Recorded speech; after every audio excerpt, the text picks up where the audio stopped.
64 कलांचे अधिपती आणि 14 विद्येचे देवता मानले जाणारे आपले गणपती बाप्पा, ज्यांच्या नामस्मरणाने आपण प्रत्येक शुभ कार्याची सुरुवात करतो आणि याही ठिकाणी आपण आपल्या बाप्पांच्या नामस्मरणाने, जयघोषाने या शुभ कार्याची सुरुवात केलेली आहे। तर निश्चितच आपल्या गणपती गजाननांचा या ठिकाणी आशीर्वाद या नवदाम्पत्यांना लाभणार आहे आणि त्यांच्या उपस्थितीत हा सोहळा अतिशय निर्विघ्नपणे आणि अतिशय सुंदर देखण्या स्वरूपात नक्कीच पार पडणार आहे।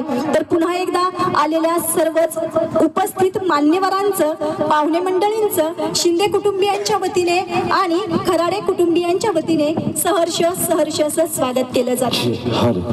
असं म्हटलं जातं, मुलगी ज्या घरी जन्म घेते त्या घरी त्या कुळाचं सौभाग्य असतं की त्या कुळात त्या मुलीचा जन्म झालेला असतो।